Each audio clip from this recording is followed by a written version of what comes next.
Yaradıcı insanlar qoyun, cücə, nə bilim deyirlər ki, fermaya yığdın, ağızlarını bağladın, onlar da orada yaşadı. Elə deyil. Sən kimsən, sən dizaynersən, mən amma milyonluq şirkətin sahibiyəm, sən mənə ağıl verəcəksən. Nə vaxt ki, bizim ölkədə insan mərkəzə qoyulsa, hər şeydə onun ətrafında qurulsa, daha rahat olacaq. Nəinki hər hansı bir Sovetdən qalma bir hierarxiyanın üzərinə düzəldilmiş bir sistem yaradır.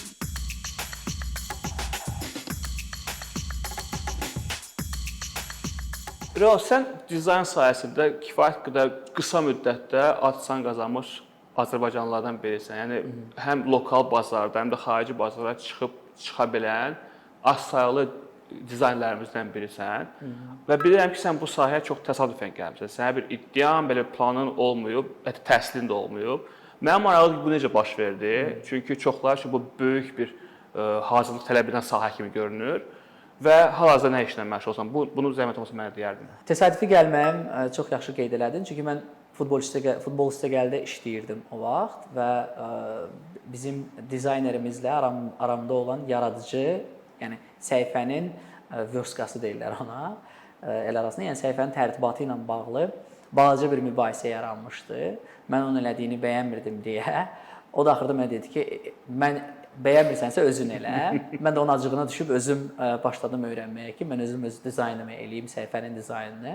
O vaxt Türkiyə futbolundan xəbərlərlə bağlı hissəni yazırdım. Yəni Türkiyə futbolundan xəbərlər və s. Yəni elə gəlmişəm, təsadüf elə başlayıb dizayna artıq necə deyirlər, praktiki olaraq dizaynla məşğul olmağım. Daha sonralar peşəkar formada bu işə cəlb olunmağım da sırf jurnalistikanı atıb birbaşa dizayna yönəlməyimlə başlayıb daha sonralar. Məncə nə qədər belə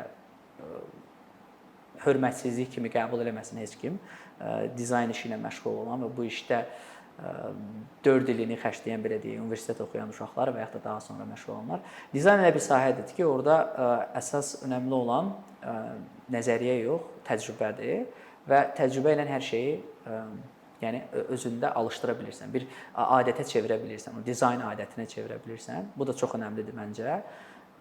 Ona görə də məncə bir dizaynerə lazım olan şey nəzəri biliklərdən əlavə dizayn intuisiyasının olmasıdır. Yəni sən birbaşa yaxşı gözün olmağı məsələsi var da, belə deyirlər. Yəni onun olmağı da əsas məsələ. Mən elə adamlar tanıyıram ki, dizaynerlərdən daha yaxşı anlayır dizaynı, dizayn seçimlərini, uğurlu dizaynın necə olmağını, nəzəriyyəsini bilməsə də, təcrübəsində çox gözəl izah eləyə bilir ki, nə çatışmır hər hansı bir tərtibatda və yaxud da nə inkişaf elətdirilə bilər hər hansı bir tərtibatda. Ona görə də və mənim kimi təsadüfən belə deyək, dizayna gələn bir çox adamları tanıyıram, kifayət qədər uğurlu və kifayət qədər maraqlı işlər görürlər, elə bizim Azərbaycanda. Bunu deyim. İndi nə işlə məşğulsan? İndi məşğul olduğum iş, mən son New Yorka gələndən 1-2 il sonra mən Google şirkətinin, Google deməyim, daha doğrusu Alphabet şirkətinin tərtibatlarını, daha çox B2B, yəni business to business olan təqdimatlarını, daha doğrusu deyim, tərtibat deyirəm, təqdimatlarının dizaynlarını hazırlayıram. Presentation design dediyimiz sahədir və eləcə də event dizaynla bağlı həmin eventdə olan təqdimatların dizaynlarını həll edirəm. Müxtəlif cür B2B, B2C və hər cür təqdimat. Ağlınıza gələ biləcək hər bir təqdimatın dizaynları ilə məşğul oluram. Əsas işim odur, yəni gördüyüm. Sən nəzəriyyəyə biraz skeptik yanaşdın, amma mən istəyirəm nəzəriyyəyə biraz toxunum, çünki bununla bağlı bir neçə məqalə və kitaba çalışdım, baxım ki, ümumiyyətlə dizaynın tərifi nədir? Çünki dizayn anlayışı özü çox sürətlə dəyişən bir anlayışdır. Və son tapdığım izahlar təxminən belə idi ki, yəni dizayn bizim düşündüyümüz kimi rənglər, şrift, forma, ölçü deyil. Hətta heç dizayn həmin o elementlərin bizə verdiyi emosiya da deyil. Dizayn daha çox bir vəddir, bir iddiadır, bir düşüncə tərzidir və eyni zamanda dizayn səni bir qısa müddət ərzində səni qabağa aparıb və yaxud səni bütöv məhv edə bilər və yaxud da yeni bazarlar aça bilər. Yəni elə gücə malik olan bir şeydir. Yəni bu mən dizaynla biraz bir balaca xəbərdar olan insan kimi bu mənə çox maraqlı bir tərif kimi gəlir. Çünki mən dizaynın necə böyük gücə malik olduğuna inanan bir insanam. Amma nə müşahidə edirəm, son ən azından işləməyə başladığım gündən bu günə kimi, yəni ki, 20 ilə yaxın bir dövrdə bizdə 20 il əvvəl necə idisə, indi də təəssüf ki, o düşüncə var ki, dizayn ciddi bir şey deyil. Dizayn ki, sadəcə bir köməkçi bir vasitədir. Yəni ən sonda onu düşünə bilərik. İndi əsas o deyil, əsas başqa şeylərdir. Sonda əgər bizim vaxtımız, əlavə pulumuz varsa, əlavə adamımız varsa, onu ayırarıq. Yəni birincisi nəyə görə dizaynı bizdə, Azərbaycanda belə barmaq arası baxırlar? Və ikincisi nəyə görə məhz dizaynın vacibliyini anlamalı olan insanlar, tutaq ki, biznes qurumlar və yaxud təşkilatlar, hansı ki, ictimai əlaqələrlə çalışırlar, onlar bunu çox zəif görürlər. Yəni ona çox buna zəif diqqət ayırırlar. Bununla bağlı sən bilirəm ki, təcrübən çoxdur Azərbaycan bazarı ilə. Sən nə düşünürsən bununla bağlı? Tərif məsələsi belədir ki, məncə o təriflə mən razı olub olmamağımın önəmi yoxdur. Mən dizayna subyektiv bir amil kimi baxıram. Yəni dizayn hər bir insanın şəxsi mövqeyi olmalıdır dizaynda. Yəni fərqli ola bilər, yaxşı pis ola bilər və bu ayrı olunmalıdır. Amma hər bir insanın dizaynla bağlı mövqeyi var, çünki subyektivdir və bu dəqiqə biz dizaynın tərifini axtarsaq Google-da, yəqin ki, bir yox, minlərlə fikir çıxacaq. Necə ki, məsələn, sənin xoşuna gələn bu nəzəri bir anlayış ilə bir birləşdirib, özündə o termin kimi deyən adamlar da çoxdur. Mənim üçün dizayn dediyim kimi subyektiv olduğuna görə, yəni mən onu qəlibə qoymağı sevmirəm. Biraz yaradıcı yanaşma lazımdır orada. Düzdür, dizaynın ən önəmli hissələrindən biri onun kommunikasiya aləti olmağıdır və burada bunu yaddan çıxartmaq olmaz. Amma dediyim kimi subyektiv olduğuna görə məncə dizaynla bağlı fikirlər hər bir insanda fərqli ola bilər. Yəni sırf dizaynın nə olmağı ilə bağlı. Bundan çıxış eləyərək bayaq dediyim məsələyə görə, nə görə Azərbaycanda dizayna bu qədər önəm verilmir. Yəni hər hansı bir şeyin tərtibatını düzəldəndə ona ikinci dərəcəli bir şey kimi baxırlar, önəmli olmayan bir şeymiş kimi. Ona görə ki, çünki dizayn subyektivdir. Yəni sənin üçün yaxşı dizayn nədirsə, başqaları deyə bilər ki, məncə bu yaxşı dizayn deyil.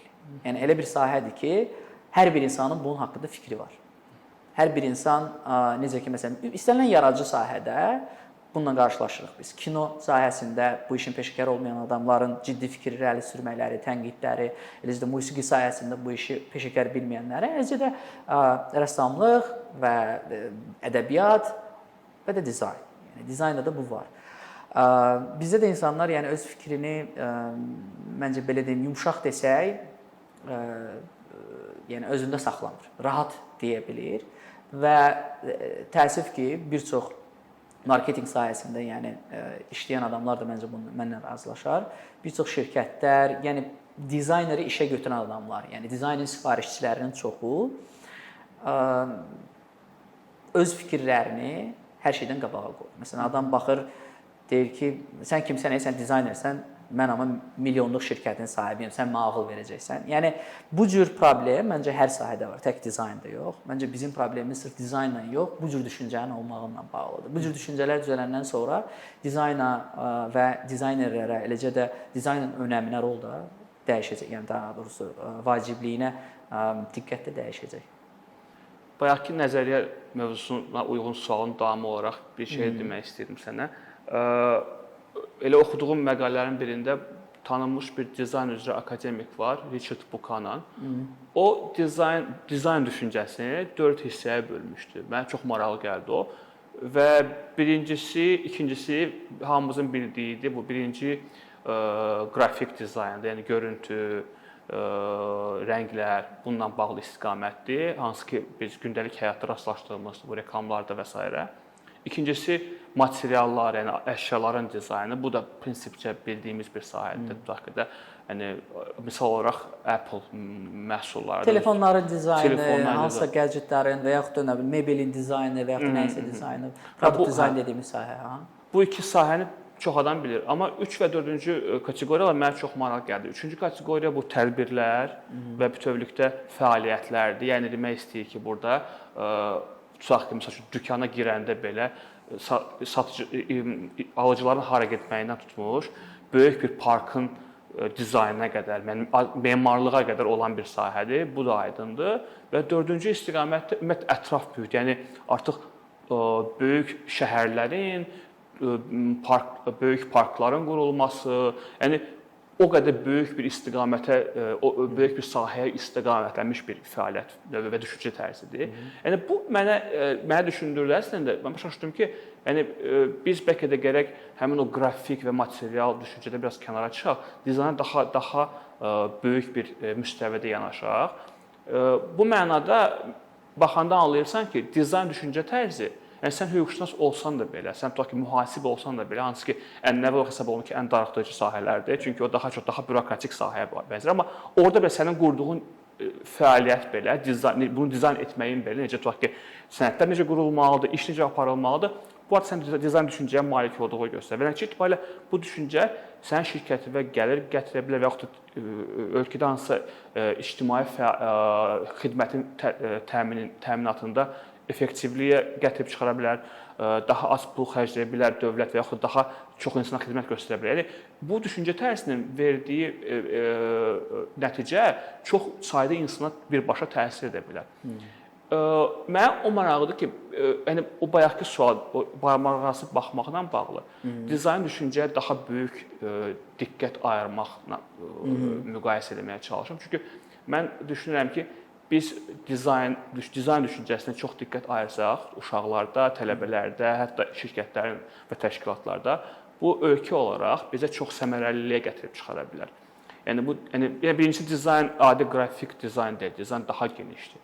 Yəni o mənada biz ölkə olaraq həm təhsildə, həm tutaq ki də iş müəssisələrində və yaxud da dövlət müəssisələrində bu cür düşüncəyə birinci bu düşüncənin təbliğatına, ikinci bu düşüncənin mükafatlandırılması bəlkə daha çox istifadə olması üçün nə etmək olar, nə cür nümunələr verə bilərsən sən bununla bağlı? Çox maraqlı sualdır. Əslində həm də çox şaxəlidir. Buna çox geniş də cavab vermək olar, amma mən biraz qısaldıb danışmağa çalışım. Birinci hər şeydən əvvəl çox gözəl qeyd elədin ki, yəni çox qəşəng məqama toxundun ki, yəni dizayn məsələsi 2D, yəni belə səthi düşünmək olmazdı. Yəni hər tərəfli baxmaq lazımdır. Ümumiyyətlə, yəni ideyanın belə dizaynı ola bilər hər şeyində. Yəni bu strategiyaya gedir artıq. Və sənin dediyin konkret bəzi məsələlər istifadəçi rahatlığı deyil. Mən belə tərcümə edirəm onu. UX dediyimiz məsələyə gəlir. Yəni hər bir insanın ətraf mühitlə əlaqəsi, ətraf mühitlə onun belə deyək də, yəni ingiliscə söz istifadə edirəm, interaction-i. Bu çox ünsiyyəti. Ünsiyyəti. Ay sağ ol, çox sağ ol. Bağışla, mən biraz burada yaşayandan sonra artıq Azərbaycan dilində olan bəzi sözləri, terminləri tez-tez unuduram, amma bəhanə deyil bu. Yəni bu önəmlidir. Yəni bu dizayn tərəfinə baxanda, yəni istifadəçi rahatlığı önəmlidir. Amma bununla əlavə istifadəçi rahatlığının bizim dediyimiz o dizaynın yerinə yetirilmə metodları da var da. Biz bilməliyik ki, nə uğurludur, nə uğursuzdur. Yəni nəticə etibarilə bizə hər hansı bir layihənin təqdimatında, çox abstrakt danışmayım, tutaq ki, misal üçün deyirəm, Bakı şəhərinin küçədəki belə deyək də işarələrinin, küçə adlarının tabloları və yaxud da hansısa formada Bakı metrosunun tutaq ki, deyək, kommunikasiya vizuallarının rahatlığını götürək, düzdür? New York metrosunda olanlar yəqin ki, nə vaxtsa kimsə olubsa, bilməyənlər üçün onu deyim ki, burada yəni istifadəçi rahatlığı dizaynın gözəlliyinin daha üst plana qoyulur. Çünki burada istifadəçi rahatlığının özü ön plana keçməlidir ki, sən onu rahat oxuya biləsən, rahat başa düşə biləsən, rənglər sənə eyni anda sənin axtardığın gözünün rahatlığı yerində olsun. Yəni bunların hamısı çox nəzərə alınır. Bunun əməlli bir mühəndis bir şey var da, yanaşması var bu dizayna. Yəni nümunəni nəyə gətirirəm? Bu cür düşüncəni insanların rahatlığı üzərinə quranda, birinci, yəni insanı mərkəzə qoyanda, dizaynın mərkəzinə insanı qoyanda, onun ətrafında da hər şeyi rahat düzəltmək olur. Məncə yenə də dediyim kimi, yəni eyni fikri təkrarlamaq istəmirəm, amma bizim ölkə ilə bağlı məsələni götürəndə, nə vaxt ki bizim ölkədə insan və vətəndaşlar da belə deyək, o ölkənin yaş sakinləri və yaxud da şəhərin sakinləri və yaxud da hər hansı bir icmanın, təşkilatın, məktəbin o insan faktoru mərkəzə qoyulsa, hər şey də onun ətrafında qurulsa, daha rahat olacaq. Nəinki hər hansı bir Sovetdən qalma bir hierarxiyanın üzərinə düzəldilmiş bir sistem yaradılmaqla. Dizayn da onun bir hissəsidir. Yəni bu istifadəçi rahatlığının bir hissəsidir. Yəni şəhərlərin dizaynı olsun, ondan sonra hansı formada urbanistika ilə bağlı olan hansı bir xırda detallar, elementlər və yaxud da parkların dizaynında mən tam detallara getmək istəmirəm, yolların dizaynı və s. və axır, yəni insan faktoru. Maşın yox, fabrika yox, yəni insan, yəni bir insanın mərkəzə qoyulsa, biz bir çox şeyə nail ola bilərik. Məncə düşüncənin özü belə olmalı. Yəni Azərbaycanda biz dəyişmək istəyiriksə, filan dizayn yaxşıdır, filan dizayn pisdir demək lazım deyil. İnsanlara rahat ola biləcək dizayn hansıdır? Yəni sual bu formada qoyulsa. Yəni düz anladım demək istəyirəm. Yəni sual olmalıdır ki, necə edək ki, insanlar rahat olsun və onu o sual qoyanda hər də artıq özünə gətirəcək. Öz yerə düşəcək. Hə. Çünki biz buna dediyim kimi də, yəni səthi baxmamalıyıq, biraz üçdə baxmalıyıq ki, biz başa düşək ki, bu ortadadır, mərkəzdə və ətrafında, aşağısında, yuxarısında bunun elementlər var ki, onlar da öz yerinə otursun. Bu çox maraqlı məqam, çünki mən dizaynla məşğul olanda biz dizaynın özünə yalnız tutaq ki 10% vaxt sərf, 90% biz araşdırmaya vaxt sərf edirik və araşdırmada düzgün sualdan başlayırdı. Yəni bu əslində çox maraqlı məsələyə toxundu. Əkinçinin videoların birində bizim spikerimiz Anar Vəliyev idi və o maraqlı bir mövzuya toxunmuşdu. Kreativ təbəqə və necə olar ki, onu biz cəlb edə bilərik ölkəyə. Və sən kreativ təbəqə ilə çox sıx ünsiyyətdə olan bir insansın və kreativ təbəqənin çox toplaşdığı bir yerdə yaşayırsan. Yəni Anar Vəliyev həmin videoda çox maraqlı təkliflər verdi, amma Anar müəllim nəzəriyyə tərəfdən bunu izah edib. Sən bunu praktik tərəfdən necə misallar verə bilərsən? Necə demək olar ki, Azərbaycanda, Bakıda kreativ təbəqə üçün maraqlı bir məkan olsun. Orada işləsinlər, yaratsınlar və gəlirlərindən vergi ödəsinlər. Yəni bunun üçün nə edilə bilər? Çox qəşəng sualdır. Mən bu haqda hətta bir neçə dəfə belə deyim də layihələr hazırlamağa çalışmışam ki, ağlımda. Hansı formatda ölkədə qruplaşma yaratmaq olar, təşkilatlanma yaratmaq olar da. Yəni bunun önəmini çox izah eləmədən bəzi misalları gətirərək. Məsələn, elə New Yorkdan danışdıq. New Yorkun özünün əsrin əvvəllərində yəni bir çox hərəkətlər var idi. Art hərəkətləri var idi ki, yəni bu müxtəlif dövrlərdə, nə bilim, Rotko'nun takıldığı belə deyək də kobud formada bir qruplaşması, öz tusovkası var idi. Ondan sonra Andy Warhol'un yəni baskıla bir yerdə takıldığı öz tusovkası var idi və s. Bunlar niyə önəmlidir? Çünki nə qədər banal da çıxsa tək əldən səs çıxmaq məsələsi var. Və artistlər, yaradıcı adamlar, bu yaradıcı işlə məşğul olan adamlar çox vaxt azlıq təşkil edir cəmiyyətdə. Onlar bir yerə yığılmalıdır ki, generasiya yaransın. Nə mənada? Yəni ideya generasiyası yaransın. Hər hansı bir hərəkat yaransın. Hər bir təşkilatlanma olandan sonra da bu da rahatlanır. Məncə bizdə siyasi ictimai vəziyyət elədir ki, hazırda istənilən təşkilatlanma belə mənfi qarşılanır. İstər dövlət strukturları tərəfindən, istər hakimiyyət tərəfindən şübhəli yanaşılır. Baxmayaraq ki, bu tam belə necə deyirlər, o qədər təhlükəli olmayan, hər hansı bir siyasi iddiası olmayan yaradıcı birliklər olsa belə. Bu biraz dəyişməlidir, bu düşüncə dəyişməlidir. Yaradıcı adamlara yanaşma dəyişməlidir ki, o insanlar da rahat bir yerə yığıla bilsin. Yəni marjinallaşdırmamalıyıq. Çünki biz nə qədər yaradıcı adamları bir yerə toplayıb, gəlin siz burada yığılın, burada qalın deməklə süni hansısa bir belə deyim də süni məkan yaratmaqla, yəni elə bir şey deyil də, biləm, yaradıcı insanlar qoyun, cücə, nə bilim deyirlər ki, fermaya yığdın, ağızlarını bağladın, onlar da orada yaşadı. Elə deyil. Bunlar özləri çox orqanik formada bir yerə gəlməlidir. Çünki hər bir yaradıcı insanın bir iddiası var, bir snobluğu var öz-özlüyündə və ancaq onların müəyyən bir qruplaşmaları ola bilər də. Balaca qruplaşması, o birisinin biraz böyük qruplaşması, bir-birinə rəqabəti və s. Bu da çox gözəl bir şeydir. O da inkişafı gətirən, yaradıcı sayda gətirən bir şeylərdən biridir. Amma məncə bunu süni eləmək lazım deyil. Bu tam təbii formada baş verməlidir. Sadəcə onların qarşısını kəsməyək. Hansısa formada marjinallaşdırmayaq, hansısa formada əngəl olmağa çalışmayaq və yaxud da onların qazanc yerlərini kəsməyə çalışmayaq. Yəni bunların hamısı olsa, məncə biraz yəni ictimai fəallıq məsələsində biraz o rahatlıq olsa, o boşalma olsa biraz, məncə düzələr vəziyyət. Yaradıcı işin mən xoşuma gələn tərəfi odur ki, bu sərhədi olmayan bir sahədir, məhdudiyyətsiz bir sahədir. Yəni sən burada işləməyin üçün xüsusi diplom, sertifikat, iş icazəsi, viza lazım deyil. Sən öz işinlə, öz bacarığınla dünyanın istədiyi yerində çalışa bilərsən. Yəni xüsusən də indi pandemiya dövründə bu məlum oldu ki, sən evdə oturaraq, Bakıda oturaraq sən New Yorkda və yaxud da Sinqapurda bir şirkət üçün çox keyfiyyətli bir iş görə bilərsən və bu öz-özünə böyük bir sənayedir. Necə etmək olar ki, Azərbaycan xarici iş ixrac edən dizaynerlər məkanına çevrilsin? Yəni onların işini necə asanlaşdırmaq olar, necə bu sahəyə maraq oyatmaq olar və indiki halda buna mane olan nədir? Çünki sən bayaq dedin ki, bu təbii olmadı. Mən əminəm ki, təbii şəkildə son 20 ildə özümlə gördüyüm odur ki, inkişaf var bu sahədə. Amma əminəm ki, xeyli sayda bariyerlər var, məhdudiyyətlər var. Bunları necə aradan qaldırmaq olar? Və bütövlükdə bayaq dediyim kimi, necə etmək olar ki, biz də dünya dizayn bazarında rəqabətə davamlı dizaynerlər ixrac edə bilək? Çox yaralı yerinə toxundu yəqin ki, bizim dizaynerlərin.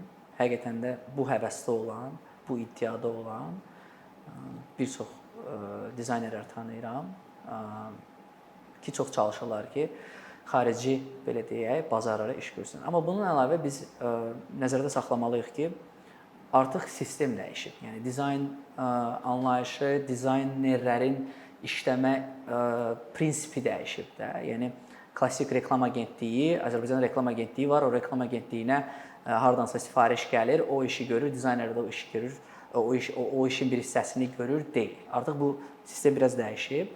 Freelancer dediyimiz bir anlayış, sən də qeyd elədiyin kimi Azərbaycanda otura-otura başqa bir ölkədən gələn sifarişi qəbul edə bilər. Bunun üçün xarici alətlər var. Bunun üçün dünyada praktikası var və başqa ölkələr bundan kifayət qədər istifadə eləyir.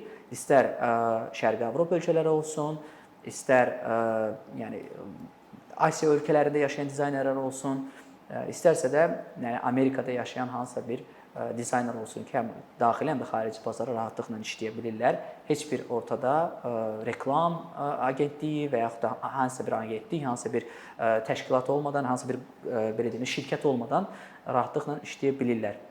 Amma bizdə o saytlar və yaxud da o belə deyək də alətlərdən istifadə üçün, pul qazanmaq üçün, pulu rahat qəbul etmək üçün vasitələr yoxdur.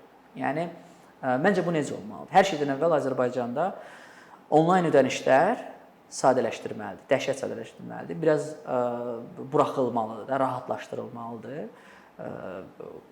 Rusların yaxşı sözü var, o oddipil olmalıdır, biraz zəifləmə olmalıdır, xüsusilə vergi məsələsində və bu onlayn alış-verişlərin, onlayn ödənişlərin belə deyim, yerinə yetirilməsi məsələsində. Məsələn, Azərbaycanda hələ də PayPal-la ödənişi qəbul etmək mümkün deyil. Halbuki PayPal yəqin ki, dünya üzrə ən çox yəni bu onlayn tranzaksiyaların belə deyək, olduğu yerlərdən biridir, ən məşhurdur ən azı və dizaynerlərin çox istifadə elədiyi, bir çox veb saytların çox istifadə elədiyi yerlərdən biridir. Bizdə burada PayPal-dan istifadə edə bilmirlər. Yəni PayPal-dan pul qəbul edə bilmirlər. İndi söhbət gedir ki, bəlkə bu yaxınlarda açıldı, necəsə PayPal-da pul qəbul etmək oldu. Birincisi budur.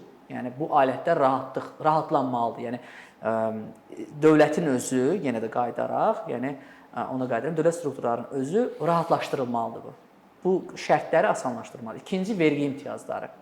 Dizaynerlərə hər hansı bir biznes sahibi kimi baxmamaq, ondan sonra onların elədiyi işlərə motivasiya eləmək üçün tutaq ki, deyək ki, onları həvəsləndirmək üçün hansısa formada vergi imtiyazları olmalıdır. Mən bilirəm ki, bizdə məsələn Bakıdakı vergi faizi ilə digər bölgələrdəki vergi faizi eyni deyil. Məsələn, bu çox əla bir belə deyim şansdır. Yerli vergi orqanları üçün, tutaq ki, Mingəçevirdə hər hansı bir vergi orqanı üçün deyə bilər ki, 2 il vergi vermirsiniz, gəlin burada qeydiyyatdan keçin və s. Və bu həm də nəyə kömək eləyə bilər? Qara buğalteriyadan ağ buğalteriyaya çevirə bilər bütün dizaynerlərin işini.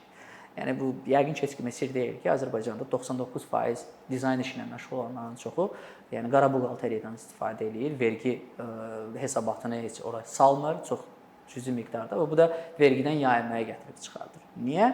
Çünki məncə inanıram ki, bu tək dizayn məsələsində deyil, bir çox yerlərdə var. Amma bunlar olsa, yəni mənim eşitdiyim, dizaynerlərin çox narazılıq elədiyi məsələlərdən biri budur. Yəni Azərbaycandan xaricə belə deyək, Azərbaycanda X qiymətə görürdüsə, xaricə 2X qiymətə görürsə, 2X-in vergisini almasınlar dizaynerlərdən belə deyim. Bu rahatlıqlar ondan sonra onlar da hər şeyə asılacaqlar. Kifayət qədər potensial var, çox güclü iş görə biləcək. Yəni ən azı o müəyyən standartlara uyğun iş görəcək dizaynerlərimiz bacarıqlı, çox da həvəsli uşaqlar çoxdur. Çox sağ ol Real, maraqlı müsahibəyə görə. Sən sağ ol. Bir neçə ildir ki, əkinçi olaraq Azərbaycanlı izləyicilərin hər zaman faydalana biləcəyi, keyfiyyətli və ən əsas ödənişsiz kontent hazırlamağa çalışırıq. İndiyədək təqdim etdiyimiz onlarla animasiya və yüzlərlə çəkilişlər tələbələrin, mütəxəssislərin, müəllimlərin və ümumiyyətlə yeni mövzulardan xəbərdar olmaq istəyən çox sayda insanın marağına səbəb olub. Bu illər ərzində hazırladığımız videolar təhsil, texnologiya, ictimai fəallıq, iqtisadiyyat, gender bərabərliyi, ətraf mühit, ifadə azadlığı, hüquq, demokratik inkişaf, mədəniyyət və digər mövzuları əhatə edib. Məqsədimiz çoxlu baxış gətirən deyil, çoxlu fayda gətirən videolar hazırlamaqdır. Amma bu, düşündüyümüz qədər asan deyilmiş. Gördüyümüz iş kifayət qədər resurs, əmək və təbii ki, davamlılıq tələb edir. Bu səbəbdən Patreon platformasından istifadəyə başladıq. Əkinçinin Patreon hesabının populyarlaşmasına çox böyük ümidlərimiz və gözləntilərimiz var. Bəziləriniz Patreon haqqda ilk dəfə eşidirsiniz. Əslində, çox sadə izahı olan bir platformadır. Təsəvvür edin ki, siz rəssam və ya musiqiçisiniz. Sosial şəbəkələrdə sizi izləyən, işinizi bəyənən çox sayda insan var. Patreon platforması sizə imkan verir ki, izləyicilərinizin könüllü aylıq ödənişləri sayəsində işinizi davam etdirəsiniz. Sərgi, konsert zallarından asılı qalmayasınız.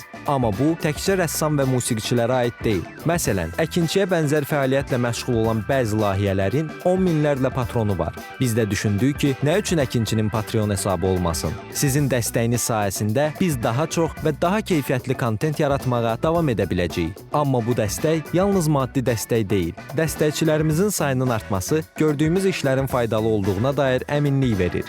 Patreon platformasından istifadə çox sadədir. Hesabınızı açırsınız, sizə uyğun dəstək növünü seçirsiniz və Patreon özü hər ayın ilk günü kartınızdan seçdiyiniz dəstək növünə uyğun ödəniş tutur. Bu qədər. Sonda onu demək istəyirik ki, dəstəkçilərin sırasına qoşulmaq istəyən, amma məhdud imkana görə bunu edə bilməyənlər narahat olmasın. Daha öncə dediyimiz kimi, bizim əsas məqsədimiz daha çox insanın hər zaman faydalana biləcəyi keyfiyyətli və ödənişsiz kontentin yaradılmasıdır. Bunun üçün mütləq patronumuz olmalısınız deyə məcburiyyət yoxdur. Amma imkanınız patron olmağa çatırsa və bizim işimizi bəyənirsinizsə, patronlarımızın sırasına qoşulmağınız bizim üçün çox önəmlidir.